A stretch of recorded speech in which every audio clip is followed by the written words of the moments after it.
شاہی ان کا رضا مسلم جس سمت آ گئے ہو سکے دکھا. سبحان اللہ، ماشاء اللہ، جزاکم اللہ، ماشاء اللہ، ماشاء اللہ، جزاکم اللہ. حاضرین محترم، روزنامہ نوائل اور یونیورسٹی کی طرف سے لیڈرشپ لیکچر سیریز شروع کرنے کا مقصد عوام اور ان کے رہنماؤں کی تعلیم کے درمیان فاصلے کو کم کرنا، ڈائلاگ کی ایک صورت، مقابلے کی ایک صورت کو بحال کرنا ہے تاکہ آپس میں ہم لوگ بات چیت کر سکیں، تبادلہ خیال کر سکیں. ہمارے آج کے محترم مہمان جناب محترم شاہ احمد نورانی صاحب دینی و سیاسی حلقوں میں بہت محترم نام ہے. انہوں نے 1970 کے ایسے انتخابات میں جبکہ روٹی کپڑا اور مکان کے نام پر ایک عوامی طوفان میں دولتانہ اور دیگر بڑے بڑے نام کھو گئے تھے، مگر مولانا شاہ احمد نورانی اس دور میں بھی قومی اسمبلی کی 7 نشستوں پر کامیاب ہوئے. اس کے بعد آئین سازی اور جمہوری عمل کی بحالی میں ان کا بہت اہم اور خصوصی کردار ہے. اس کے بعد تحریک ختم نبوت کے سلسلے میں مولانا نورانی کی خدمات کسی سے ڈھکی چھپی نہیں ہیں. مولانا شاہ احمد نورانی محاورت ہی نہیں بلکہ حقیقت ہر شخصیت ہیں. انہیں دنیا کی بہت سی مقبول زبانوں میں اظہار کی قوت حاصل ہے. آپ نے پی ایل اے کی تحریک میں بڑی گرمجوشی سے حصہ لیا، مگر جب پی ایل اے کی دیگر جماعتیں جنرل ضیاء الحق کے ساتھ اقتدار میں شریک ہو گئیں، اس وقت جناب شاہ احمد نورانی کی جماعت بحالی جمہوریت اور نظام مصطفیٰ کے نفاذ کی شرط پر اڑ گئی.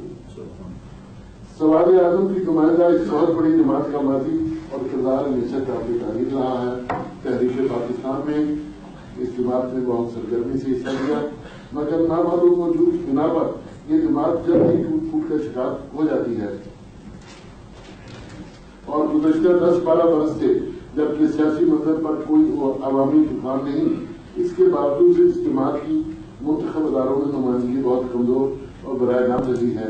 ہم امید کرتے ہیں کہ مولانا شاہ احمد نورانی دیگر حالات پر روشنی ڈالتے ہوئے اس سلسلے میں بھی اپنے خیالات کا اظہار فرمائیں. حضرات، اب میں محترم شاہ احمد نورانی صاحب سے درخواست کرتا ہوں کہ اپنے خطاب کا آغاز کریں. اعوذ باللہ من الشیطان الرجیم، بسم اللہ الرحمن الرحیم، الحمد للہ رب العالمین، الصلاة والسلام على اشرف الانبیاء وسید المرسلین، نبینا وحبیبنا مولانا محمد صلی اللہ علیہ وعلى آلہ وصحبہ اجمعین. یا رب صل وسلم دائما سرمدا على حبیبک خیر الخلق کلہم.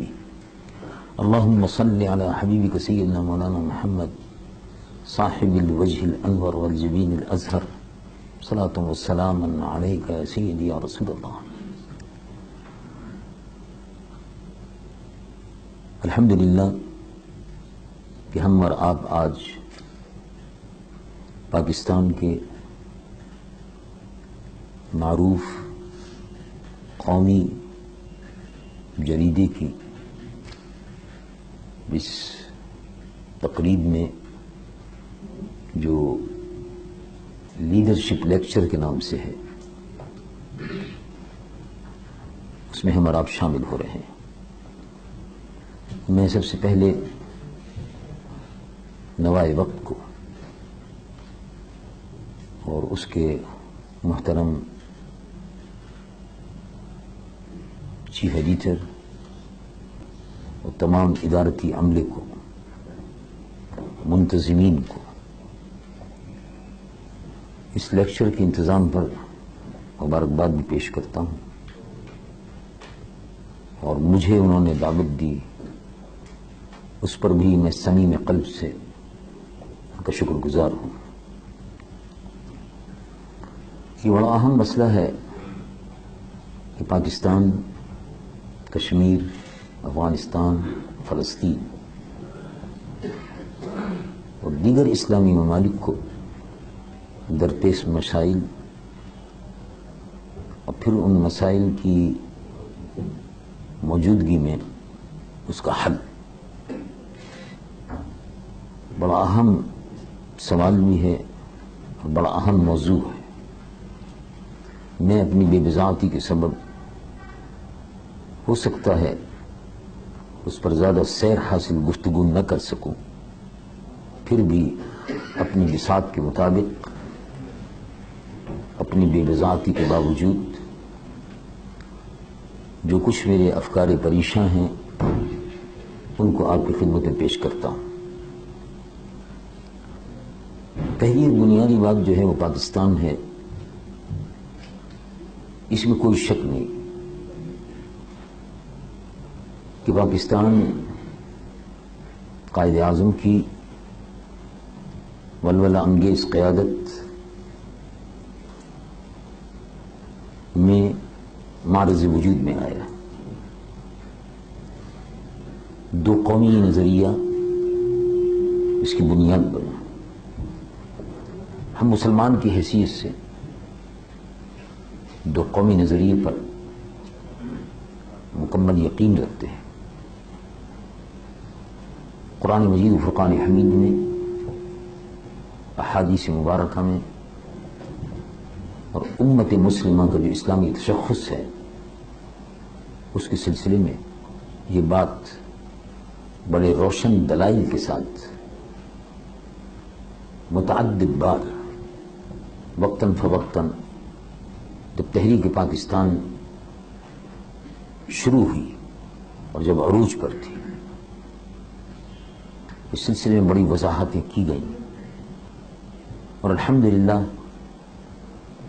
مسلم امہ نے بر صغیر میں اس بات کو اچھی طرح سے سمجھا اور اپنے پورے شعور کے ساتھ تحریک پاکستان میں قائد اعظم کا بھرپور ساتھ دیا۔ علامہ اقبال اس دو قومی نظریے کے نقیب بن کر ابھرے۔ اس سے قبل دو قومی نظریے کی بنیاد پر بر صغیر میں تاریخی حوالہ جات کی روشنی میں یہ بات میں بڑے وثوق کے ساتھ تاریخ کی روشنی میں کہوں گا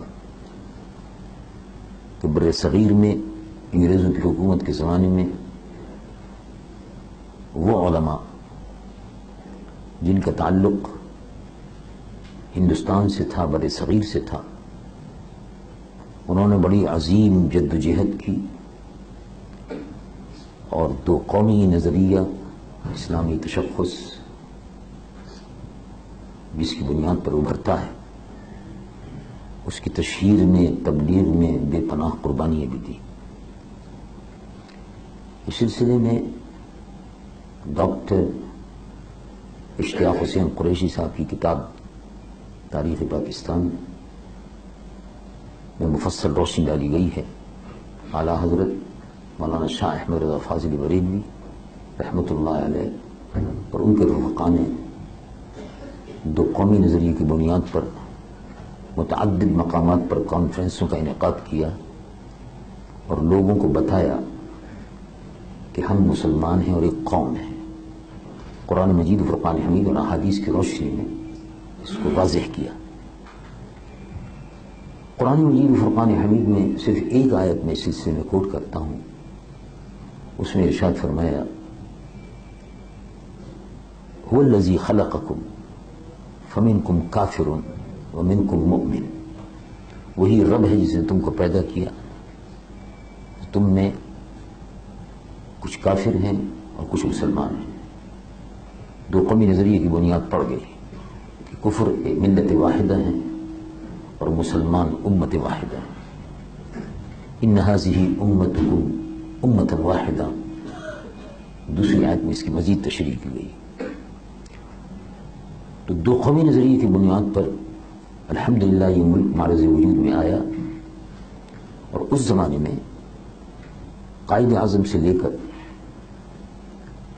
ان حضرات کو بھی کہ جو ضلعی سطح پر تھے، ڈویژنل سطح پر تھے، صوبائی سطح پر تھے، وہ تمام کے تمام رہنما خواہ وہ مسلم لیگ میں تھے یا وہ علماء جو مسلم لیگ کے ہمراہ تھے، مسلم لیگ کے ساتھی تھے اور اس نظریے کی پشت بانی کر رہے تھے، انہوں نے ہمیشہ یہ کہا کہ پاکستان کا مقصد لا الہ الا اللہ محمد رسول اللہ صلی اللہ علیہ وسلم ہے، اور امت مسلمہ کو بر صغیر میں ایک وطن کی ضرورت ہے، جہاں اس کی اکثریت ہو وہاں اس کا اپنا وطن ہو، اور الحمدللہ پاکستان معرض وجود میں آیا تو ایک نظریہ جو اسلام نے دیا، ایک تشخص جو اسلام نے عطا کیا، اس کی بنیاد پر یہ ملک معرض وجود میں آ گیا۔ پاکستان بننے کے بعد قائد اعظم کی زندگی نے وفا نہ کی، اور اس کے بعد بھی جو قیادت تھی مرحوم وزیر اعظم لیاقت علی خان کی، ان کی زندگی نے بھی وفا نہ کی۔ یہ قیادت کہ جس نے دو قومی نظریے کی بنیاد پر ملک کو حاصل کیا تھا اور اسلامی تشخص اور اسلام کی بقا کے لیے، اسلام کے عملی مظاہرے کے لیے جس ملک کو حاصل کیا گیا تھا، اس کی تعبیر جو تھی وہ پوری نہ ہو سکی بظاہر، لیکن پھر بھی دستوری محاذ پر مختلف جماعتوں نے، دینی جماعتوں نے خاص طور پر اس جد و جہد کو جاری رکھا۔ جمعیت علماء پاکستان بھی اس میں پیش تھی، اور بالآخر قومی اسمبلی سے اس زمانے میں دستور ساز اسمبلی جو تھی قرارداد پاس ہوئی، جس کو ہم آج قرارداد مقاصد کے نام سے، آبجیکٹو ریزولوشن کے نام سے یاد کرتے ہیں۔ دستور جو تھا وہ بن نہ سکا۔ پاکستان کے قیام کے فوراً بعد دستور بن جانا چاہیے تھا۔ قائد اعظم نے خود بھی فرمایا تھا کہ ہمارا دستور موجود ہے، ہمیں اس سلسلے میں زیادہ پریشانی کی ضرورت نہیں ہے۔ ان کے بیانات پر مشتمل، ان کی تقاریر پر مشتمل کتابیں شائع ہو چکی ہیں، آپ نے بھی اس میں ملاحظہ فرمایا ہوگا۔ اس میں انہوں نے فرمایا، بار ایسوسی ایشن سے خطاب کرتے ہوئے، سندھی دربار میں خطاب کرتے ہوئے، اور مختلف مقامات پر اس کی وضاحت کی کہ ہمارے پاس قرآن الحمدللہ دستور زندگی اور دستور بندگی کی شکل میں موجود ہے، اس کے بعد ہمیں کسی دستور کی ضرورت باقی نہیں رہتی، اسی کی روشنی میں ہم اپنے دستور بنائیں گے۔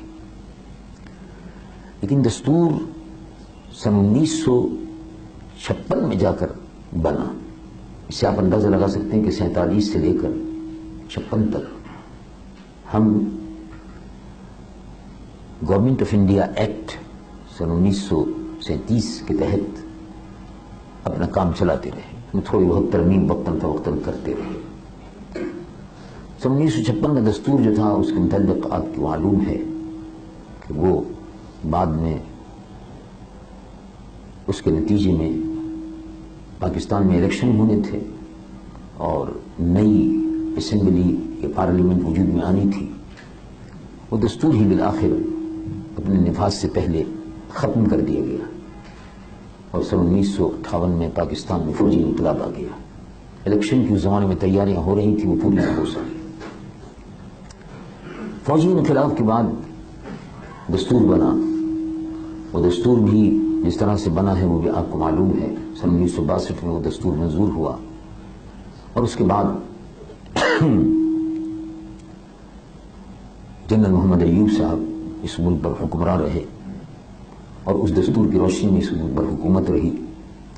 وہ دستور جو تھا اس کو کہا جاتا تھا کہ یہ اسلامی دستور ہے، لیکن اسلام کے متعلق اس میں کوئی خاص ایسی قابل ذکر بات نہیں تھی کہ جس کے متعلق یہ کہا جا سکے کہ یہ واقعی اسلامی دستور ہے، اس لیے کہ قرارداد مقاصد اگرچہ اس میں موجود تھی، لیکن اس کی حیثیت ایک دیباچے کی تھی، دیباچہ کتاب کا جیسے دیباچہ ہوتا ہے، اور اس کے نفاذ کی کوئی عملی تدبیر بظاہر نہیں تھی۔ اس کی روشنی میں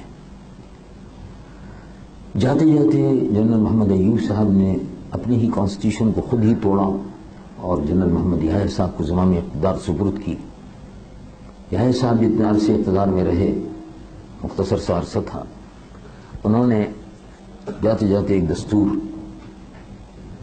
پاکستان کے اس زمانے میں چیف جسٹس تھے جسٹس کارنیلز، عیسائی جج تھے، ان کے ذریعے سے دستور بنایا اور کہا یہ گیا کہ اسلامی دستور ہے، اسلامی دستور آ رہا ہے، لیکن وہ نہیں آ سکا۔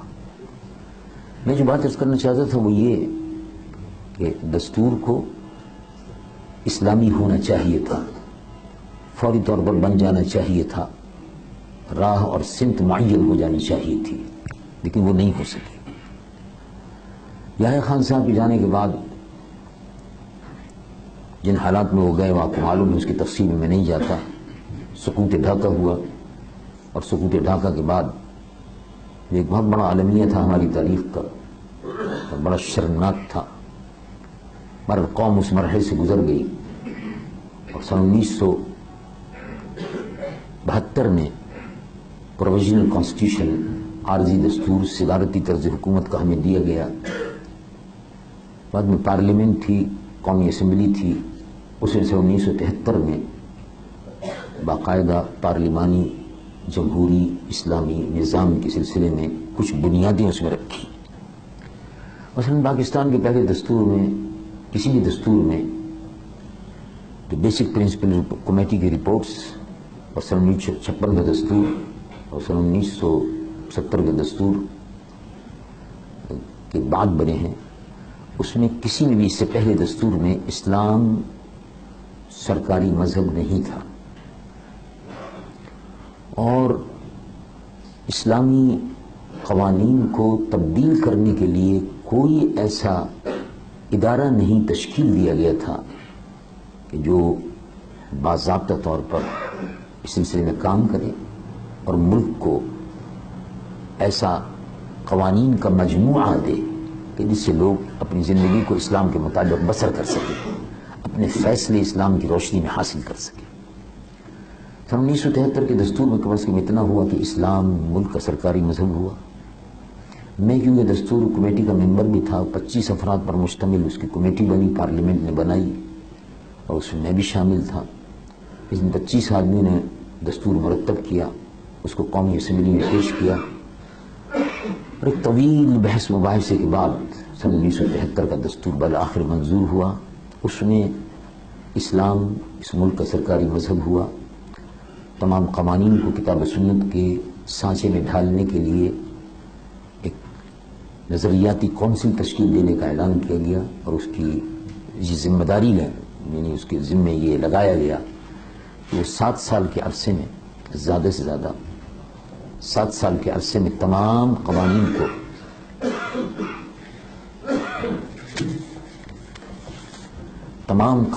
کو کتاب و سنت کے سانچے میں ڈھالا جائے گا، اور 7 سال کے عرصے میں یہ عمل مکمل ہو جائے گا۔ چنانچہ اس سلسلے میں دستور بہرحال بن گیا۔ سن 1974 میں ملک میں ایک بہت بڑا حادثہ ہوا، اور اس حادثے کے نتیجے میں تحریک جو پہلے سے جوش پکڑے ہوئے تھی اور تھوڑی بہت دب گئی تھی، وہ پھر ابھری۔ وہ چنگاری جو تھی وہ سلگ رہی تھی، اور اس چنگاری اس راک کے ڈھیر سے پھر ابھری، اور مطالبہ ہوا کہ قادیانیوں کو غیر مسلم اقلیت قرار دیا جائے۔ اس سے پہلے سن 1953 میں اسی لاہور شہر میں ہزاروں بے گناہ لوگوں کو شہید کیا گیا، صرف اس جرم میں کہ وہ قادیانیوں کو غیر مسلم اقلیت قرار دینے کا مطالبہ کر رہے تھے۔ بہرحال یہ تحریک جو تھی اس وقت بڑے زور شور سے چلی، اور سن 1974 میں قادیانیوں کو غیر مسلم بھی اقلیت قرار دیا گیا، اور دستور میں ترمیم کی گئی۔ اس حیثیت سے اگر دیکھا جائے تو دستور کی بعض اسلامی دفعات ایسی ہیں کہ اگر ان پر عمل کیا جائے تو یقیناً ایک اسلامی تشخص اور ایک اسلامی ماحول اس ملک میں بن سکتا تھا، لیکن ایسا نہیں ہوا۔ بعد میں پھر دستور سن 1977 میں معطل ہوا، اور سن 1986 میں اس دستور میں جو ماشاء اللہ کی دفعات تھی ان کو شامل کرنے کے بعد پھر وہ نافذ ہوا، وہ چلتا رہا۔ 12 اکتوبر کو پھر وہ منسوخ ہو گیا۔ دستور بنتے رہے، اور بگاڑے جاتے رہے، تعطل کا شکار ہوتے رہے۔ یہاں جو بڑی بات جو میں عرض کرنا چاہوں گا وہ یہ کہ ان تمام حالات میں اسلامی تشخص کے لیے جو کام اس ملک میں ہونا چاہیے تھا، حکومت کے ذرائع سے، حکومت کے واسطے سے، ہیئت مقتدرہ کے ذریعے سے، وہ نہیں ہو سکا۔ پاکستان کا تشخص ظاہر ہے دو قومی نظریے کی بنیاد پر وجود میں آیا، اور اس کے لیے بار بار ایسی چیزیں سامنے آتی رہیں کہ اسلامی تشخص کو چیلنج کیا جاتا رہا۔ چنانچہ آپ کے علم میں ہوگا کہ مختلف آوازیں اس ملک میں آتی رہیں کہ یہ سوشلسٹ ریاست ہوگا۔ بعض حضرات اس سلسلے میں یہ بھی آواز اٹھاتے رہے، مطالبہ کرتے رہے کہ پاکستان سیکولر ملک ہوگا وغیرہ وغیرہ، لیکن اس کے باوجود کم از کم دباؤ کے تحت یا مختلف عوامل تھے ان کے تحت یہ بات پوری نہ ہو سکی۔ اس زمانے میں مختلف لوگ پاکستان کے اسلامی تشخص کو اور اس تحریک کو ختم کرنے کے لیے بہت سی کوششیں کرتے رہے، جن میں جناب بھاشانی صاحب بھی تھے اور اس طرح سے اور دوسرے رہنما بھی تھے، لیکن ان کی کوششیں برابر نہ ہو سکی۔ اور الحمدللہ 73 کا دستور ایک حد تک میں سمجھتا ہوں کہ وہ اسلامی ہے اور جمہوری بھی ہے اور پارلیمانی بھی ہے، لیکن جہاں تک اس کے نفاذ کا تعلق ہے وہ نفاذ اس کا صحیح طور پر ہو نہ سکا۔ مشرقی پاکستان ہم سے کیوں جدا ہوا، اس پر تو آپ حمود الرحمن کمیشن کی رپورٹ بھی پڑھتے رہے ہیں، میں اس کی تفصیل میں نہیں جانا چاہتا، لیکن اتنی بات ضرور ہے کہ ہم اگر کوشش کرتے اور ایک راہ معین کر لیتے دستور کے ذریعے سے اور اپنا قبلہ درست کر لیتے اور دو قومی نظریے کی بنیاد پر جو ملک وجود میں آیا تھا، نظریاتی مملکت، اس کی پاسبانی بھی کرتے اور پشتبانی بھی کرتے، تو یقیناً میں یقین کے ساتھ کہتا ہوں کہ مشرقی پاکستان الگ نہ ہوتا، اور بہت سے اس میں عوامل شامل ہوتے گئے اور ظاہر ہے پھر وہ بات کا بتنگڑ بن گیا، لاوا جو تھا وہ ٹوٹ گیا۔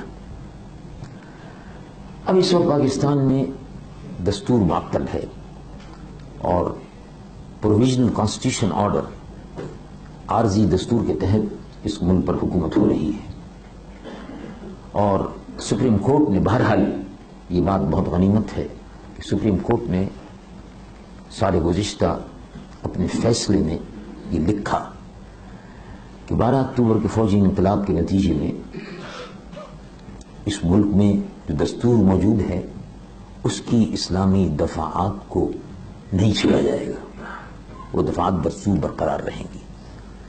پارلیمانی سسٹم جو معین ہے دستور میں وہ پارلیمانی سسٹم رہے گا، صدارتی نظام نہیں آئے گا، اس لیے کہ صدارتی نظام کو قوم مسترد کر چکی تھی کئی مرتبہ۔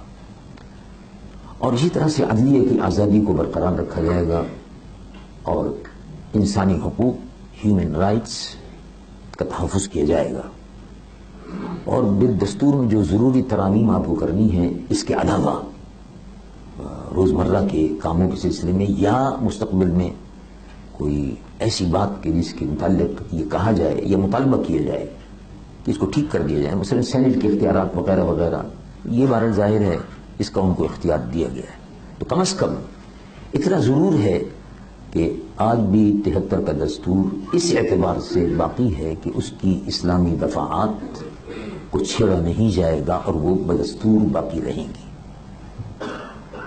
میں یہ بات عرض کر رہا تھا کہ پاکستان کا یہ بھی ایک اہم مسئلہ ہے کہ اس ملک میں دستور کے تعطل سے بار بار کا جو تعطل ہے اس کی وجہ سے جمہوریت کا جو قافلہ رواں دمہ ہونا چاہیے تھا وہ نہیں ہو سکا۔ جمہوریت جو ہے یہ ایک عمل ہے اور یہ آہستہ آہستہ آتی ہے۔ اسلام اور مسلمانوں کا مزاج جو ہے وہ 1450 سال پہلے سے اللہ کے محبوب صلی اللہ علیہ وسلم نے جمہوری راستے پر معین کر دیا تھا، گامزن کر دیا تھا. چنانچہ میں اس کی مثال دیتا ہوں آپ کی خدمت میں کہ سیدنا ابو بکر الصدیق رضی اللہ عنہ پہلے خلیفہ راشد تھے. ان کے متعلق پہلے سقیفہ بنی ساعدہ مدینہ منورہ میں ایک مقام ہے جہاں سب لوگ بڑے بڑے قبائل کے سردار بیٹھتے تھے، مشورہ کرتے تھے. سقیفہ بنی ساعدہ میں انصار اور مہاجرین کے بڑے بڑے جو رہنما تھے وہ سب اکٹھے ہوئے اور انہوں نے بیٹھ کر سیدنا ابو بکر کے حق میں فیصلہ کیا، اس لیے کہ رسول اللہ حضور پر نور صلی اللہ علیہ وسلم کی تدفین کا مسئلہ بھی درپیش تھا. آخری مراسم کو ادا کرنا تھا. وہ سارے مراسم ادا کرنے کے بعد پھر بیعت عامہ اور باقاعدہ اس سلسلے میں لوگوں کی رائے لی گئی اور لوگوں سے ووٹ لیے گئے. بیعت کی شکل بھی ووٹ کی جیسی تھی. ابو بکر صدیق رضی اللہ عنہ کے زمانے میں جب رسول اللہ اس دنیا سے رخصت ہوئی تو 10 لاکھ مربع میل کا علاقہ تھا. وہ 10 لاکھ مربع میل کے علاقے کی حکومت تھی اور اس کا نظم و نسق چلانا تھا. اور اس حکومت کو بھی بڑے چیلنجز درپیش تھے، لیکن جمہوری عمل اور جمہوری مزاج جو رسول اللہ صلی اللہ علیہ وسلم نے پیدا فرمایا تھا، اس کا شعور دیا تھا، وہ اپنی جگہ پر موجود تھا. حضرت ابو بکر رضی اللہ عنہ کی اس دنیا سے رخصت ہونے کے بعد حضرت عمر خلیفہ راشد بنے اور ان کو بھی عوامی تائید اور حمایت حاصل رہی. ان کی شہادت ہوئی. اس میں آپ نے غور فرمایا ہوگا کہ اور جو تاریخ کے اسلامی تاریخ کے قاری ہیں اور شناساں ہیں ان کو معلوم ہے کہ حضرت عمر کی شہادت کے بعد ملک میں اس وقت کوئی وزیر اعظم تو تھا نہیں، نائب صدر بھی نہیں ہوتا تھا، بس خلیفہ راشد خلیفۃ المسلمین امیر المومنین ہوتے تھے. شہادت کے بعد ایک خلا پیدا ہوا. اس خلا کو اس زمانے میں بڑے مقتدر جرنلز تھے، فاتح جرنلز تھے، جن میں حضرت خالد تو وصال فرما گئے تھے، جن میں سعد بن ابی وقاص فاتح ایران، جن میں عمرو بن العاص فاتح مصر، جن میں ابو عبیدہ ابن الجراح العامری فاتح شام اور فلسطین، اور شرحبیل ابن حسنہ وغیرہ وغیرہ بڑے بڑے جلیل القدر صحابہ جرنلز اس وقت موجود تھے. لیکن حضرت عمر کی شہادت کے بعد فوجی انقلاب نہیں آیا. فوجی انقلاب اس لیے نہیں آیا کہ جمہوریت رچ بس گئی تھی، اور وہ اس طرح سے کہ ایک شخص مسجد میں کھڑے ہو کر امیر المومنین سیدنا عمر سے سوال کر سکتے تھے، پوچھ سکتے تھے. چادر چھوٹی تھی، اس میں آپ کا کرتا کیسے بن گیا، اور اس کے لیے پھر خلیفہ راشد نے جواب دہی کی، مطمئن کیا. جب مطمئن کیا تب انہوں نے کہا سمعا وطاعۃ یا امیر المومنین، اب ہم آپ کی بات بھی سنیں گے اور آپ کی فرما برداری بھی کریں گے. تو یہ جمہوری مزاج تھا جو پیدا کر دیا گیا. یہ جمہوری مزاج تھا کہ گورنر کے بیٹے نے، عمرو بن العاص گورنر تھے مصر کے، ان کے بیٹے نے ایک شخص کو جس نے گھوڑا دوڑا رہا تھا اپنے گھوڑے کو آگے کر دیا، اس کو مارا. اس نے آ کر شکایت کی، وہ چل کر آیا، مدینہ منورہ پہنچا. حج کے زمانے میں بعض نے لکھا کہ حج کے زمانے میں پہنچا. بہرحال حضرت عمر رضی اللہ عنہ وارضہ نے کوڑا دے کر ارشاد فرمایا جس طرح گورنر کے بیٹے نے تمہارے کوڑے مارے ہیں ایسی تم بھی اس کے مارو. گورنر کے بیٹے کو سزا دی ہے اور ارشاد فرمایا کہ آئندہ اگر اس قسم کا حادثہ ہوا تو گورنر کو بھی سزا دی جائے گی. مطلب عرض کرنے کا یہ ہے کہ ایک جمہوری مزاج تھا. اس کی بنیاد اس قبائلی معاشرے میں، پس منظر اگر آپ دیکھیں تو قبائلی معاشرہ جس میں سردار کا حکم چلتا ہو، سردار نے جو کہہ دیا اس کو حرف آخر سمجھا جاتا تھا. ایسے میں حضرت عمر رضی اللہ عنہ کی شہادت کے بعد کسی قسم کا کوئی فوجی انقلاب نہیں آیا. اس خلا کو پر کرنے کے لیے وہ بڑے بڑے فاتح جنرل موجود تھے، اس خلا کو پر کر سکتے تھے، مدینہ منورہ کو ٹیک اوور کر لیتے، لیکن ایسا نہیں ہوا. اسی طرح سے حضرت عثمان کی شہادت ہوئی اور ان کی شہادت کے بعد بھی کسی قسم کی کوئی مداخلت عسکری جانب سے نہیں ہوئی. حضرت علی المرتضیٰ کرم اللہ وجہ الکریم خلیفہ راشد منتخب ہوئے. اسلام کا خود اپنا ایک جمہوری مزاج ہے، اور وَأَمْرُهُمْ شُورَى بَيْنَهُمْ کی آیت مبارکہ بھی آپ نے تلاوت سنی. اس کی دو مقامات پر یہ آیت اس قسم کی آتی ہے، 4 سپارے میں بھی ہے اور 25ویں سپارے میں بھی ہے. وَأَمْرُهُمْ شُورَى بَيْنَهُمْ، مسلمانوں کے کام باہمی مشورے سے ہوتے ہیں. تو جمہوری عمل کی بنیاد رکھ دی گئی. خود سید العالمین محمد رسول اللہ صلی اللہ علیہ وسلم سے لے کر خلافت راشدہ تک یہی سنہری دور تھا کہ جس میں رائے عامہ کو، عوام کو ان کے بنیادی حقوق سے محروم نہیں کیا گیا. خلیفہ راشد سیدنا عمر کی شہادت ہوتی ہے، خلیفہ راشد سیدنا عثمان کی شہادت ہوتی ہے، فوجی انقلاب نہیں آتا، حکومت پر قبضہ نہیں کیا جاتا، جمہوری عمل کو جاری رکھا جاتا ہے، ایمرجنسی نافذ نہیں ہوتی، بنیادی حقوق معطل نہیں ہوتے. قیصر و کسریٰ کی حکومتوں کے تختے الٹ دیے گئے، زمین بوس ان کے محلات ہو گئے. لیکن اسلام کا وہ سنہری اصول کہ جس میں فنڈامنٹل رائٹس، بنیادی حقوق، ان کو برقرار رکھا، ان کو معطل نہیں کیا. تو اسلام کا اپنا ایک جمہوری مزاج ہے.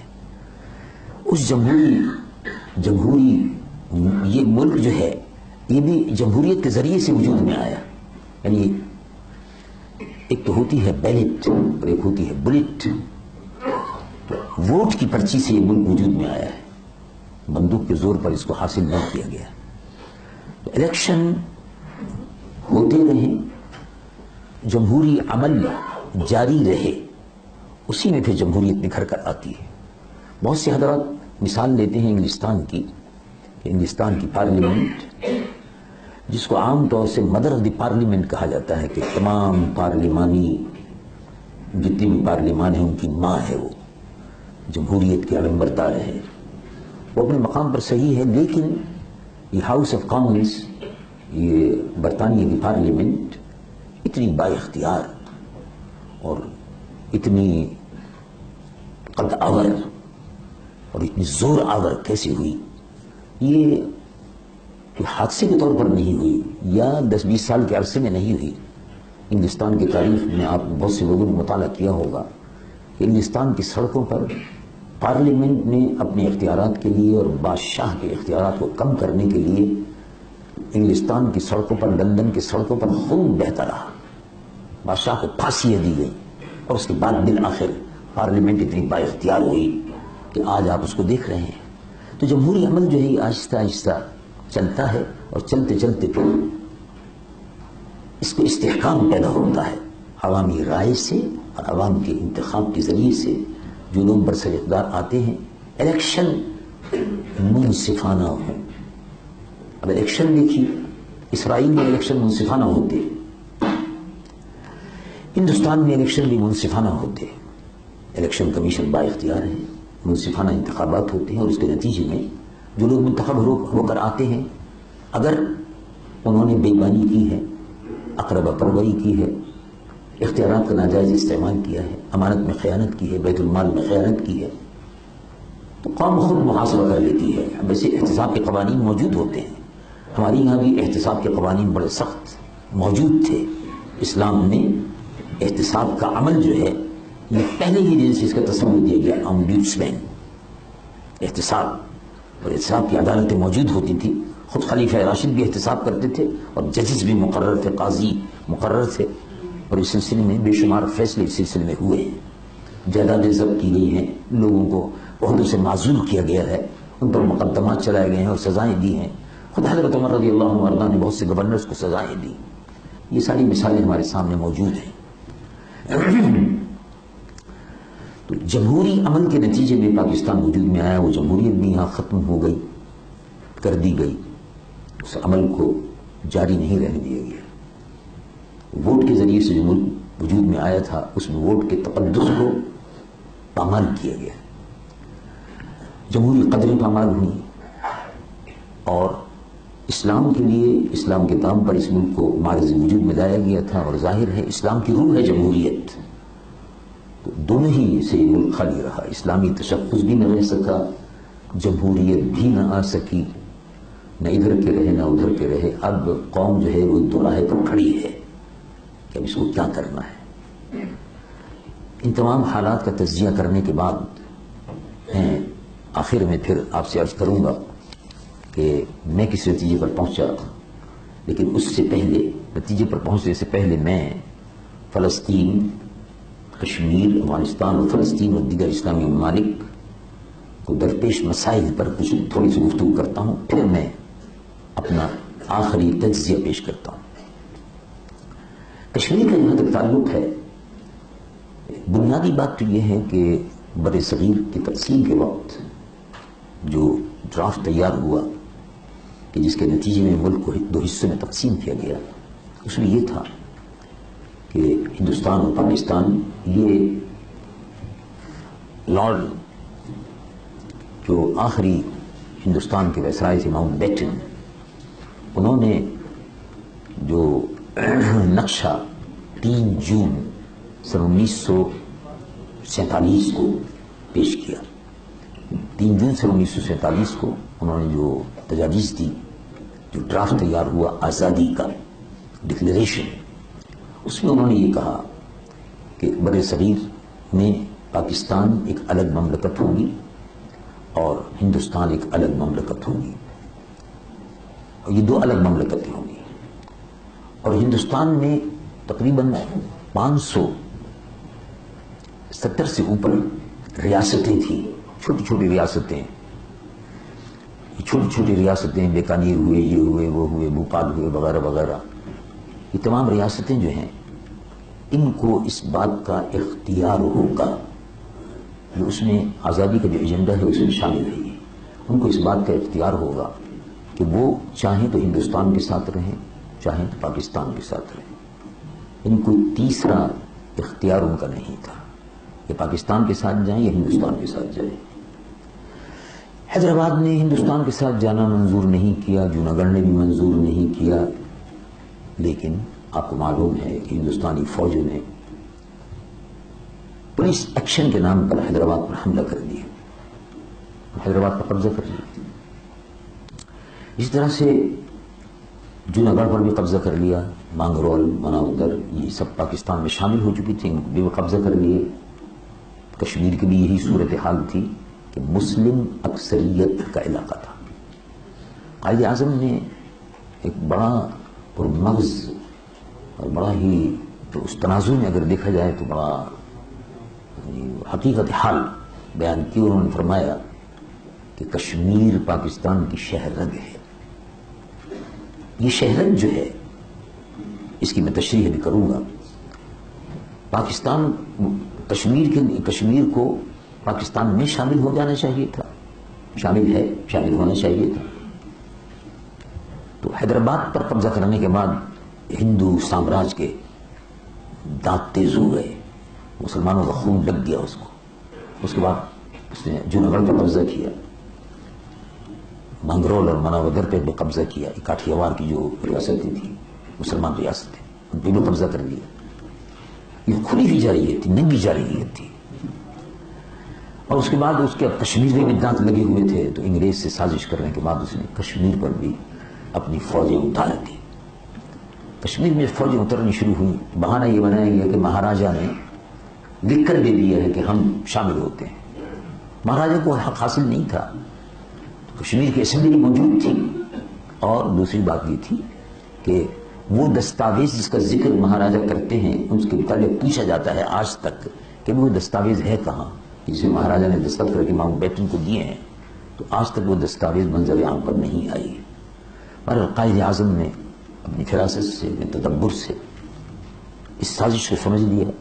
اب یہ کشمیر پر قبضہ کرنے کے بعد پاکستان کی شہرت کو بھارت کاٹنا چاہتا ہے۔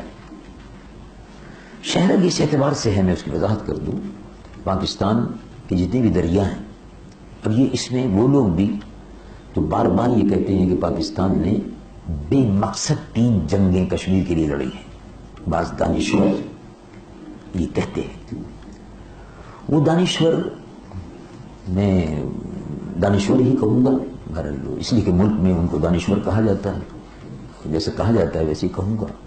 وہ دانشور یہ کہتے ہیں کہ فضول ہے، بیکار ہے، کشمیر کے لیے 3 جنگیں لڑنے کی کیا ضرورت ہے؟ پاکستان کے اپنے اقتصادی مسائل ہیں، ان کو حل کرنا چاہیے۔ کشمیر کے سلسلے میں، شہرت کے سلسلے میں اس وضاحت پر خاص طور پر آپ غور فرمائیے، اور جو حضرات جغرافی سے واقف ہیں وہ اس کو زیادہ بہتر سمجھ سکتے ہیں، اور اگر کوئی غلطی مجھ سے ہوئی ہو تو رہنمائی بھی فرما سکتے ہیں۔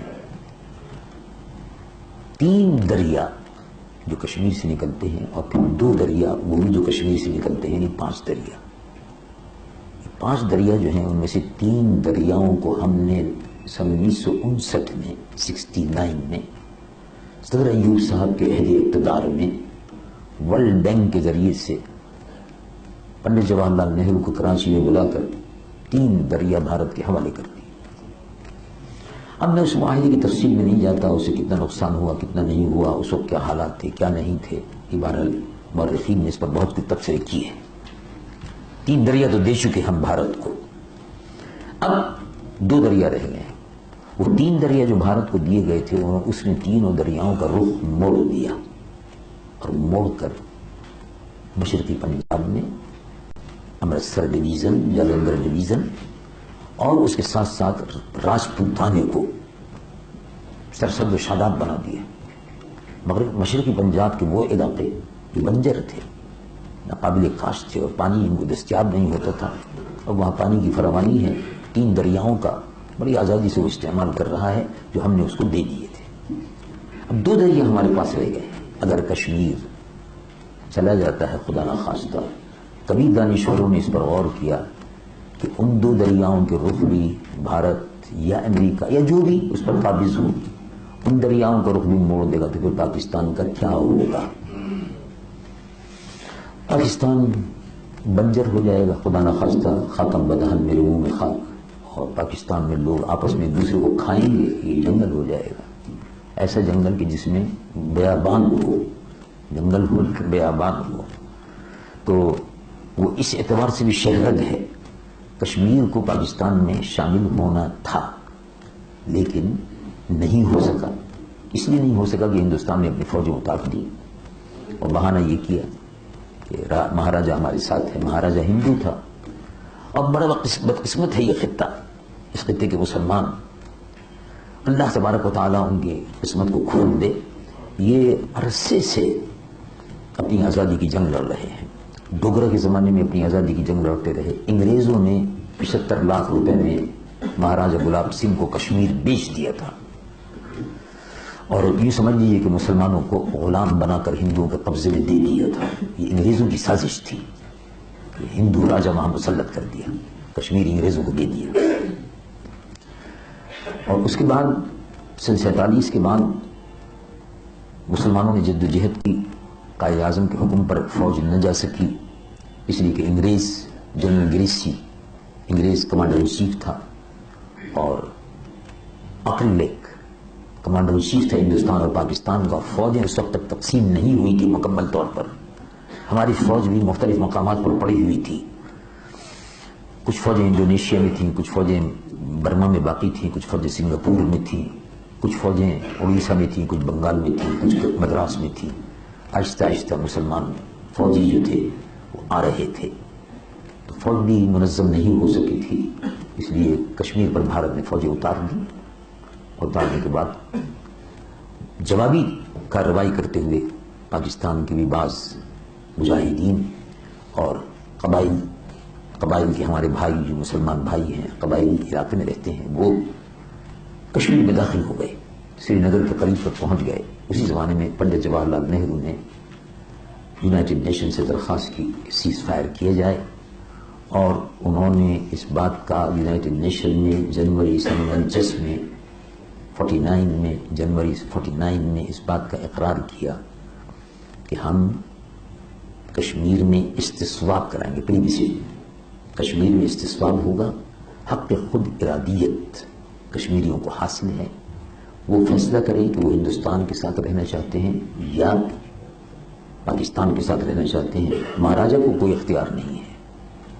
یہ بہرحال ایک بات طے شدہ تھی، ہندوستان نے بھی اس کو مانا، اور ہندوستان ہی اس مسئلے کو اقوام متحدہ میں لے کر گیا تھا۔ کشمیر میں پھر استصواب رائے کے لیے کمشنر مقرر ہوتے رہے، فلاں آ رہے ہیں، چنی آ رہے ہیں اقوام متحدہ کی طرف سے، لیکن یہ سب انگریزوں کی اور امریکنوں کی سازش تھی جس میں اس جال میں ہم پھنس گئے۔ سیز فائر کو ہم نے قبول کیا اور نتیجہ یہ ہے کہ بھارت پہلے یہ بہانہ کرتا رہا کہ پاکستان دفاعی معاہدے میں شامل ہے، یعنی سیٹوں اور سینٹوں کے معاہدوں میں ہم شامل ہو گئے تھے، اس کی وجہ سے اس نے اعتراضات کیے، اس لیے استصواب نہیں ہوگا، اس کا کوئی دوسرا طریقہ کا وغیرہ وغیرہ، اس کو ٹالتے رہے۔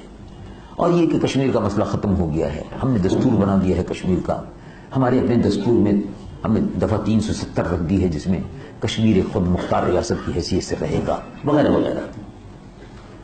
اور پھر اس کے بعد انہوں نے راگ الاپنا شروع کر دیا کہ کشمیر اٹوٹ رنگ ہے، اور انتخابات بھی ہونے لگے، ہر 4 سال 5 سال کے بعد انتخابات ہونے لگے۔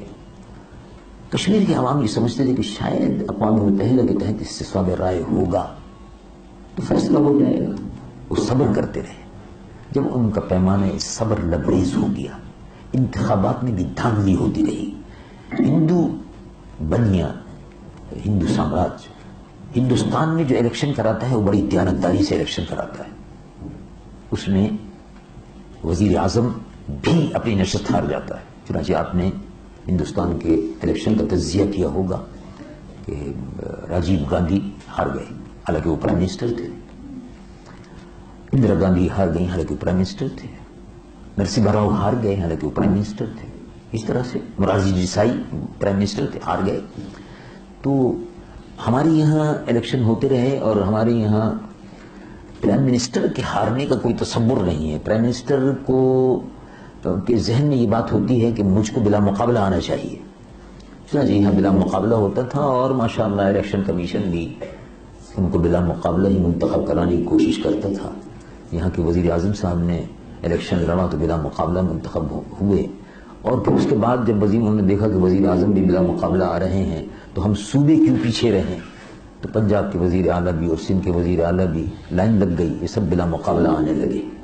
ظاہر ہے الیکشن کا جو نتیجہ ہونا چاہیے تھا وہ ہوا۔ کشمیر میں بھی یہی ہوا کہ وہاں دھاندلی کرائی گئی الیکشن کمیشن نے کی، اور جو جذبات تھے عوام کے آزادی کے ان کو دبایا گیا، لیکن لاوا بارل پھٹنا تھا تو 1989 میں لاوا آہستہ آہستہ پڑنا شروع ہوا، اور جنوری 90 سے آزادی کشمیر کی تحریک شروع ہو گئی، اور عملی طور پر کشمیر ہی کے لوگوں نے مسلح جدوجہد کی، اور اس میں کوئی شک نہیں کہ پاکستان سے بھی بے شمار نوجوان اپنے مسلمان بھائیوں کی معاونت کے لیے وہاں جاتے رہے، شہید ہوتے رہے، لیکن اصل جو جدوجہد ہے وہ کشمیر کے مسلمان خود کر رہے ہیں، اور اس کا اقرار خود ہندو بھی کرتے ہیں، یعنی حکومت بھی کرتی ہے ان کی۔ آزادی کی جدوجہد جو ہے اس کو کامیاب ہونا چاہیے، آزادی کی جدوجہد جو ہے اس کو ختم نہیں ہونا چاہیے۔ میں یقین کے ساتھ کہتا ہوں، اور مجھے اللہ تبارک و تعالیٰ کی ذات سے امید ہے کہ اگر اسی طرح سے مجاہدین کشمیر میں اپنی آزادی کی جنگ لڑتے رہے تو اس کے نتیجے میں زیادہ عرصہ نہیں ہوگا، زیادہ سے زیادہ 2 سال کا عرصہ ہوگا کہ ہندوستان ٹوٹ کا شکار ہو جائے گا انشاءاللہ۔ یہ تجزیہ میں کس بنیاد پر کر رہا ہوں کہ رشیا بہت بڑی قوت تھی، ایٹمی قوت ہے، ایٹمی اسلحہ، ایٹمی ڈیٹرنٹ رشیا کے پاس امریکہ سے زیادہ ہے، لیکن وہ ٹوٹ کا شکار ہو گیا، اس نے اپنے آپ کو افغانستان میں الجھایا، اور وہ جو اس کی بھوک ہے کہ زیادہ سے زیادہ علاقے میرے قبضے میں آئیں، اور اسلام دشمنی جو روسیوں کے میں رچ بس گئی ہے زار کے زمانے سے، اور اس کے بعد اسٹالن اور لینن کے دور میں بھی، تو وہ مسلمانوں کے قاتل ہیں، انہوں نے 1 کروڑ سے زائد مسلمانوں کو روسی انقلاب میں شہید کیا، سمرقند و بخارا اور تاشقند کو تاراج کیا، ایک شہر میں جہاں ایک شہر میں بخارا اور تاشقند اور سمرقند میں 2 مرتبہ روس کے دورے پر جا چکا ہوں۔ بخارا، تاشقند اور سمرقند کے متعلق آپ تصور نہیں کر سکتے، کتابوں میں جو ہم پڑھتے تھے، دارالعلوم، مساجد، مزارات اولیاء کرام اس صحابہ کے عہد میں فتح ہو گیا تھا. امیر المؤمنین سیدنا عثمان رضی اللہ عنہ کے عہد اقدس میں صحابہ نے تاشقند و سمرقند و بخارا کو فتح کیا تھا. رسول اللہ صلی اللہ علیہ وسلم کے حقیقی چچزاد بھائی قسم ابن عباس رضی اللہ عنہ یہ حقیقی چچزاد بھائی ہیں. ان کا مزار مبارک سمرقند میں موجود ہے اور بہت سے صحابہ کے مزارات ہیں اور بے شمار اولیاء کرام ہیں. بہرحال روس میں بھی یہ ہوتا رہا اور وہ اسلام دشمنی اس کی ہمیں اور آپ کو معلوم ہے. وہ ہمارے خلاف جو سازشیں کرتے رہتے ہیں. اب اس وقت چیچنیا میں وہ مسلمانوں کا قتل عام کر رہے ہیں. ابھی تک ان کی وہ بھوک بھری نہیں ہے. افغانستان میں وہ آ گئے اور ظاہر ہے افغانستان میں آنے کے بعد پھر جو انہوں کو افغان مجاہدین نے مزہ چکھایا اور وہ وہاں سے نکلا تو رشیا ٹکڑے ٹکڑے ہو گیا. رشین فیڈریشن ختم ہو گئی. اب ایک معمولی سا ایک ڈھانچہ ان کا بنا ہوا ہے اور اسی میں وہ ہاتھ پاؤں مار رہا ہے. یوکرین ہے، یہ ہے، وہ ہے، لتھوینیا، یہ سارے علاقے اس کے ہاتھ سے نکل چکے ہیں. مسلمان قازقستان، تاجکستان، ترکمانستان، ازبکستان وغیرہ کے جو علاقے ہیں یہ برائے نام اب اس کے قبضے میں ہیں. لیکن 70 سال کے عرصے میں جو اس نے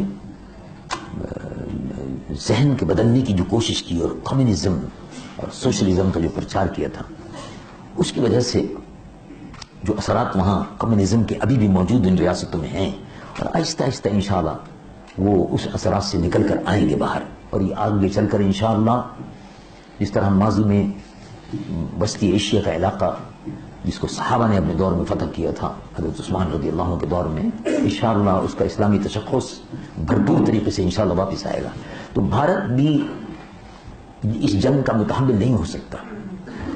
یہ جنگ ہم کارگل میں جیت چکے تھے. یہ جنگ ہم کارگل میں جیت چکے تھے اور کارگل فیصلہ کن موڑ پر پہنچ گئے تھے.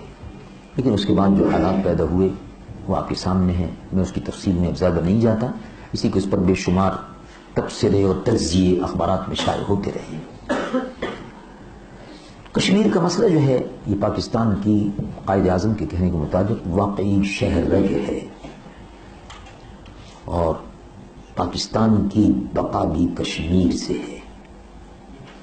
اس وقت ہماری قومی غیرت اور ملی حمیت کو اور اسلامی غیرت کو بھارت نے چیلنج کیا ہوا ہے اور کشمیر میں انشاءاللہ العزیز مجاہدین نے اس چیلنج کو قبول کیا ہے اور پاکستان کے غیور مسلمان بھی اپنے مجاہدین بھائیوں کی اخلاقی، مالی جو بھی مدد کر سکتے ہیں وہ کر رہے ہیں اور کرتے رہنا چاہیے. اس کا حل جو ہے وہ میرے خیال میں مذاکرات نہیں ہے. مذاکرات نہیں ہے. مذاکرات کی میز پر جو بات چیت ہوتی ہے اس کا ایک بنیادی اصول ہے مذاکرات کا اور وہ ہے گیو اینڈ ٹیک. انگریز کہتے ہیں گیو اینڈ ٹیک، یعنی کچھ لو اور کچھ دو.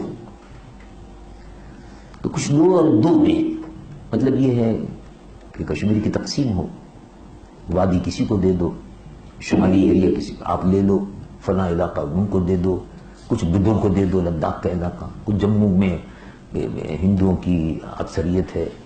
پوری جموں میں ہندوؤں کی اکثریت نہیں ہے، بعض اضلاع میں ہے بعض میں نہیں ہے. جموں کے 3 اضلاع ہیں، ان 3 اضلاع میں تینوں اضلاع میں ان کی اکثریت نہیں ہے. بہرحال تو یہ اس قسم کے آپشنز کے نام سے تجویز جاتی ہے اور ایک نیا وہ حلقہ متعارف ہوا ہے جس کو کہتے ہیں تھنک ٹینک. سوچ بچار کرنے والے لوگ یعنی دانشور، یہ بھی دانشور ہوتے ہیں تو نام نہاد دانشور وہ تجویز دیتے ہیں کہ ٹھیک ہے کچھ لو اور کچھ دو. کشمیر کا تصفیہ کچھ لو اور کچھ دو سے نہیں ہوگا. کشمیر کا تصفیہ اور اس کا حل صرف ایک ہے اور وہ یہ کہ کشمیر پر انہوں نے بزور شمشیر قبضہ کیا ہے. ہم بھی بزور شمشیر ہی لے سکتے ہیں، اس کے علاوہ کوئی رستہ نہیں. اس کے علاوہ کوئی رستہ نہیں ہے، کوئی آپشن اس کے علاوہ نہیں ہے اور وہ ہے جہاد. روح جہاد زندہ ہو گئی. امت مسلمہ جہاد سے غافل ہو گئی تھی اور حضور پرنور سید العالمین مصطفیٰ صلی اللہ علیہ وسلم کے ارشاد کے مطابق قوم اگر جہاد سے محروم رہے تو ذلت اس کے لیے ہے اور اگر قوم جہاد میں مصروف رہے مالی اور جانی جہاد میں تو اللہ تبارک و تعالیٰ اس میں عزت کا سامان پیدا فرما دیتا ہے. اور دیکھ لیجیے آپ کہ مجاہدین اپنی جنگ لڑ رہے ہیں. کیا وجہ ہے کہ بھارت جو ہے جنگ بندی کر رہا ہے؟ چلیے اگر کوئی صاحب یہ کہتے ہیں کہ صاحب جنگ بندی بھارت اس لیے کر رہا ہے کہ اس کو اپنی فوجوں کو آرام دینے کی ضرورت ہے، اس کا مطلب یہ کہ فوج تھک گئی، تو یہ بھی شکست ہے ایک اعتبار سے. اور سب سے بڑی بات یہ ہے کہ جنگ بندی کس کے مقابلے پر کر رہا ہے؟ وہ جنگ بندی کس کے مقابلے پر؟ یک طرفہ جنگ بندی ہے. کسی نے مطالبہ نہیں کیا کہ آپ جنگ بندی کیجیے، پاکستان نے مطالبہ نہیں کیا. جنگ بندی یک طرفہ طور پر ہے. یک طرفہ طور پر جنگ بندی کا مطلب یہ ہے کہ کمزوری ہے، کمزوری ہے. لڑنے والے کون ہیں؟ کوئی باقاعدہ فوج تو ہے نہیں، مجاہدین ہیں. مجاہدین انہی سے اسلحہ لیتے ہیں اور انہی کو مارتے ہیں. اور بہت سے فوجی ایسے ہیں بھارتی، جو رپورٹ آئی ہے بیرونی ملکوں میں جو اخبارات، انگریزی اخبارات جو چھپتے ہیں، کبھی کبھی میں جاتا ہوں بیرون ملک تو وہاں بھی میں نے بعض اخبارات کے تجزیے پڑھے. انہوں نے بھی کہا کہ بعض بھارتی فوجی اپنا اسلحہ بیچ دیتے ہیں اور مجاہدین اس کو خرید لیتے ہیں اور پھر اسی اسلحہ سے ان کو مارتے بھی ہیں. یہ بھی ہو رہا ہے. بہرحال یہی صورتحال تقریباً صومالیہ میں بھی تھی. صومالیہ ایک چھوٹا سا ملک ہے، مسلمان ملک، لیکن مجاہدین ہے. مسلمان جہاں بھی ہے مجاہد ہے، پیدائشی مجاہد ہوتا ہے، مومن ہے، مجاہد ہے. تو صومالیہ میں افریقہ گیا تھا. اس زمانے میں جب جاتا رہتا ہوں تو نیروبی میں تھا میں اس وقت. تو سن 1993 میں 94 میں امریکی فوجیں صومالیہ کے اندر اتر گئی. فوجوں کے اترنے کا مقصد صومالیہ جیسے غریب ملک میں اترنے کا مقصد یہ تھا کہ ان کو یہ معلوم تھا کہ صومالیہ میں تیل پیدا ہونے والا ہے، ابھی سے اس پر قبضہ کرو. اور صومالیہ کی سرحدیں کیونکہ سودان سے ملتی ہیں آگے چل کر، تو انہوں نے کہا کہ سودان پر بھی اس سلسلے میں، سودان میں بھی بغاوت کرانے کے لیے، جیسے آج کل سودان میں انہوں نے ساؤتھ سودان میں، جنوبی سودان میں بغاوت کرا رکھی ہے. اور 20 سال سے مرکزی حکومت سودان کی جو ہے وہ وہاں مصروف ہے اس بغاوت کو فروغ کرنے میں. اور اس بغاوت کو سارا پیسہ جو مل رہا ہے وہ امریکہ سے مل رہا ہے اور کھل کر دے رہے ہیں وہ پیسے. اس سے سودان کے متعلق ایک بات چھوٹی سی عرض کر دوں. سودان کا اس میں ذکر تو نہیں ہے لیکن درمیان میں آ گیا صومالیہ کی وجہ سے. صومالیہ کا بھی ذکر نہیں ہے لیکن میں مثال کے طور پر عرض کر رہا تھا. سودان جو ہے افریقہ، بر اعظم افریقہ کا اگر نقشہ اگر آپ دیکھیں تو سودان مسلمانوں کا سب سے بڑا ملک ہے افریقہ میں، رقبے کے اعتبار سے. رقبے کے اعتبار سے یعنی سمجھیے کہ پاکستان سے کئی گنا بڑا ہے. تقریباً 24 لاکھ مربع میل بیٹھتا ہے اس کا علاقہ، مربع کلومیٹر. تو افریقہ کا، بر اعظم افریقہ کا سب سے بڑا مسلمان ملک رقبے کے اعتبار سے ہے، لیکن مخلوق الحال ہے، غربت ہے. میں سودان حاضر ہو چکا ہوں دو مرتبہ تو، اور اس کا مشاہدہ بھی کیا اور مختلف مقامات پر بھی گیا. ساؤتھ سودان میں تیل نکل رہا ہے تو اس پر ابھی سے ان قبضہ کرنے کے لیے وہاں جو قبائلی رہتے ہیں ان کو ہتھیار دیے جا رہے ہیں امریکہ کی طرف سے، بغاوت کرو.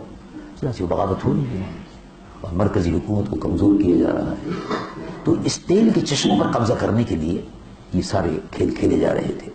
چنانچہ وہاں انہوں نے، صومالیوں نے یہ کیا کہ وہ امریکن فوجی، میں جب وہاں نیروبی میں گیا تو نیروبی میں نماز، جامع مسجد سے نماز پڑھانے کے بعد واپس آ رہا تھا. کچھ لوگ مل گئے، صومالی تھے. نیروبی اور وہ کینیا اور صومالیہ کی سرحدیں ملتی ہیں اور اس زمانے میں بہت سے صومالی وہاں آ کر پناہ گزینوں کے کیمپ میں رہتے بھی تھے. بوڑھے بچے آئے ہوئے تھے. ان سے ملا، ملاقات کی، پھر ان کے کیمپوں میں بھی میں گیا. مجھے معلوم کیا کہ بھائی ابھی حال ہی میں اعلان آیا ہے امریکہ کا کہ ہم اپنی فوجوں کو صومالیہ سے نکال رہے ہیں، واپس بلا رہے ہیں. امریکہ نے 3 بحری جہازوں کے ذریعے سے فوجیں اتاری تھی اور تقریباً 50 ہوائی جہازوں کا بیڑا مقدیشو، جو صومالیہ کا دارالسلطنت ہے، اس ایئرپورٹ پہ رکھ دی تھی، ایئرپورٹ پہ ایئر فورس رکھ دی تھی اور فوجیں اتر گئی تھیں. ملک پر عملاً امریکہ کا قبضہ ہو گیا تھا. صومالیوں نے گوریلا وار شروع کر دی. امریکن فوجیوں کو دیکھتے تھے 4 فوجی گشت کر رہے ہیں، پیچھے سے 4-10 مسلمان آئے، ان کے ہتھیار لیے، ان کو مار دیا، اور انہی ہتھیاروں سے پھر فوجیوں پر حملے شروع کر دیے۔ اس طرح سے زیادہ سے زیادہ چند مہینے ہوئے تھے کہ امریکن فوجوں کو واپسی پر مجبور کر دیا گیا۔ اور آپ نے بھی دیکھا ہوگا CNN نے دکھایا گیا تھا کہ انہوں نے ایک پائلٹ کو، ہوائی جہاز کو گرایا، پائلٹ جو تھا وہ نیچے گرا، جب وہ گرا تو وہ زندہ سلامت تھا، چھتری کے ذریعے سے اترا، پیراشوٹ کے ذریعے سے، تو اس کی لاش کو انہوں نے گھسیٹا، اور یہ منظر وہاں دکھایا گیا امریکہ میں، تو وہاں بھی شور مچا کہ بھئی صومالیہ میں تو روز امریکن مرنے لگے، 4-5 امریکن روز مر رہے ہیں، تو خالی کرو، بھاگو۔ یہی صورتحال بیروت میں ہوئی، بیروت میں بھی امریکن فوجی جا کر بیٹھ گئی تھیں۔ مقصد یہ تھا کہ یہودیوں نے جس علاقے پر بیروت میں قبضہ کیا ہے اس پہ اپنا قبضہ برقرار رکھا جائے، یہودیوں کی پشت پناہی کی جائے، اور بیروت میں امریکی بحری بیڑا داخل ہو گیا۔ چنانچہ وہاں مجاہدین کی جماعتیں جو تھیں انہوں نے کام شروع کیا، اور 3-4 مہینے ہوئے ہوں گے کہ فدائی دستے تیار ہوئے۔ امریکن میرینز جہاں، یعنی وہ بحری بیڑا جہاں ان کا تھا، اسی میں فدائی دستے تیار ہوئے، 2 ٹرکوں میں بھر کر، لاریوں میں بھر کر، چند آدمی بم انہوں نے اپنے باندھ دیے، اور وہ بم جا کر وہیں نیول ہیڈ کوارٹر جو امریکہ نے بنایا تھا اس میں پھٹ گئے، وہ سب شہید ہو گئے، اور امریکن فوجی جو تھے وہ تقریباً 350 کے قریب فوجی مارے گئے۔ اور تیسرے دن پھر امریکہ کو اعلان کرنا پڑا کہ ہم بیروت سے جا رہے ہیں۔ بات اصل میں یہ ہے کہ کافر کے متعلق یہ بات قرآن مجید فرقان حمید میں ارشاد فرمائی گئی کہ یود احدہم لو یعمر 1000 سنہ، ایک کافر کی یہ خواہش ہوتی ہے کہ میں 1000 برس زندہ رہوں، 1000 برس زندہ رہوں، اس کو زندگی پیاری ہوتی ہے۔ اور یہاں مسلمان کی یہ خواہش ہوتی ہے کہ جب بھی موقع ملے میں شہید ہو جاؤں، زندگی پیاری نہیں ہوتی، تو بڑا فرق ہے۔ تو اس لیے وہ صومالیہ بھی ان کو خالی کرنا پڑا، بیروت بھی خالی کرنا پڑا۔ امریکن اتنے بہادر نہیں ہیں، عراق کی سرزمین پر اتر نہیں سکے، اوپر سے بمباری کرتے تھے، بھاگ جاتے تھے، بھاگ جاتے تھے۔ ان کو ایئر فورس کے ذریعے کی برتری حاصل تھی، ہوائی قوت تھی، اس لیے وہ یہ کرتے رہتے تھے، ورنہ لڑنے کی اگر طاقت میدان میں آئے، سامنے آئے، مقابلہ کرے، نہیں کر سکتے۔ وہ یہ صرف مسلمان ہے جو میدان جنگ میں رہتا ہے۔ اور الحمدللہ آپ دیکھ لیجیے، آپ 3000 کے قریب مجاہدین ہوں گے، اور وہ مجاہدین جنہوں نے کارگل پر قبضہ کیا، ہندوستانی پریس کی رپورٹ اس زمانے میں آپ پڑھتے رہے ہوں گے، یہ تھی کہ 300 مجاہدین ہیں جنہوں نے نیچے سے اوپر تک کی کارگل کی پہاڑیوں پر قبضہ کیا ہوا ہے۔ 300 مجاہدین نے 1 لاکھ بھارتی فوجیوں کا رستہ روکا ہوا تھا۔ تو یہ اب آپ اس سے اندازہ لگا لیجیے، تو کشمیر جو ہے بزور شمشیر ہی ملے گا۔ اب افغانستان کی ناکہ بندی ہو رہی ہے۔ افغانستان کی ناکہ بندی کس لیے ہوئی ہے؟ میں آپ کو انتہائی معتمد اور مستند اطلاع یہ فراہم کرنا چاہتا ہوں کہ آپ یقین فرمائیں کہ لوہے کے ذخائر افغانستان میں اتنے ہیں کہ وہاں کئی پہاڑ لوہے کے ہیں، یعنی لوہے سے بھرے ہوئے ہیں، لوہے کے ذخائر سے، ان کو لوہا سمجھ لیجیے۔ افغانستان کی سرزمین پر کیونکہ ایران سے مرن ملتی ہے، تو رگیں جو زمین کی ہیں، جیولوجیکل سروے کے مطابق افغانستان کی سرزمین پر تیل کے چشمے پھیلے ہوئے ہیں، لیکن ملک میں بادشاہت رہی، کوئی ترقی نہیں ہو سکی، قبائلی نظم و ضبط تھا، کوئی ترقی نہ ہو سکی۔ اور بالآخر اب معدنیات کے ذخائر وہاں موجود ہیں افغانستان میں، تانبا ہے، پیٹرول ہے، سونا ہے، لوہا ہے، کوئلہ ہے، یہ سارے ذخائر وہاں موجود ہیں۔ جہاں سونا ہوتا ہے وہاں تقریباً، جہاں کوئلہ ہوتا ہے وہاں زیادہ تر عام طور سے سونا بھی نکل آتا ہے، جیسے کہ جیولوجیکل سروے والے کہتے ہیں، اور میں پڑھتا رہتا ہوں اس کے مطابق، اور اس سلسلے میں دوسرے حضرات کی معلومات زیادہ ہوں گی۔ تو افغانستان پر بھی ان کی نظریں اس لیے لگی ہوئی ہیں کہ یہ وسط ایشیا اور پاکستان کے درمیان میں ایک بہت بڑا رابطہ ہے۔ افغانستان سے کیوں ناراض ہیں؟ کہا Osama bin Laden. Osama bin Laden کوئی مسئلہ ہے؟ کس کے لیے؟ اس شخص کے لیے، یا اس قوم کے لیے، یا اس ملک کے لیے کہ جو یہ دعویٰ کرتا ہو کہ میں سپر پاور ہوں، ایک سپر پاور ایک آدمی کے لیے اتنی پریشان ہے. ہم تو یہ نتیجہ نکالتے ہیں کہ اگر ایک مسلمان سپر پاور کو اتنا پریشان کر سکتا ہے تو اگر ایک ارب مسلمان متحد ہو جائیں کیا کچھ نہیں کر سکتے, کیا کچھ نہیں کر سکتے. اور یہ کیسی سپر پاور ہے کہ ایک آدمی سے ڈرتی ہے, ایک آدمی سے گھبراتی ہے, ایک آدمی کے پیچھے پڑی ہوئی ہے. بہرحال اسامہ بھی ایک مسئلہ ہے, اور اسامہ کے ساتھ ساتھ جو سب سے اہم مسئلہ ہے وہ یہ کہ پاکستان ایٹمی قوت بن گیا. افغانستان کے ساتھ جو کچھ ہو رہا ہے پاکستان دشمنی میں ہو رہا ہے, اور افغانستان کو آپ اپنے سے الگ نہ سمجھیں. پاکستان اور افغانستان ایک ہے, برادر ملک ہیں, مسلمان ہیں. ہم میں سے اور آپ میں سے بہت سے لوگ وہ ہیں جو مجاہدین کی اولاد ہیں, محمود غزنوی کی اور شہاب الدین غوری کی. یہ فاتحین افغانستان سے تو آئے. کون نہیں جانتا کہ داتا گنج بخش علی الحجویری رضی اللہ عنہ افغانستان سے ہی تو تشریف لائے. تو افغانستان کا تحفہ ہے یہاں آپ کے پاس موجود, یہ احسان ہے افغانستان کا. محمود غزنوی, شہاب الدین غوری نے ہندوستان میں سب سے پہلی اسلامی ریاست قائم کی, دہلی کو فتح کیا. محمود غزنوی اتنا خوددار اور باغیرت حکمراں تھا. محمود غزنوی افغانستان کا اتنا باغیرت حکمراں تھا کہ ایک دفعہ اس کو شکست ہوئی ہندوؤں سے تو 17 مرتبہ تابد توڑ حملے کر کے بدلے لے لیے. ایسے باغیرت حکمراں ہیں. یہ تو غیرت مند قوم کا وطن ہے. پاکستان بھی, افغانستان بھی بڑے صغیر کے مسلمان, یہ سب غیرت مند لوگ ہیں. دین کی غیرت اور اہمیت ان میں موجود ہے. تو افغانستان تو آپ کا اپنا ملک ہے, پاکستان جیسے اپنا ملک ہے ایسے افغانستان بھی ہے. عالم اسلام بھی ہمارا اپنا.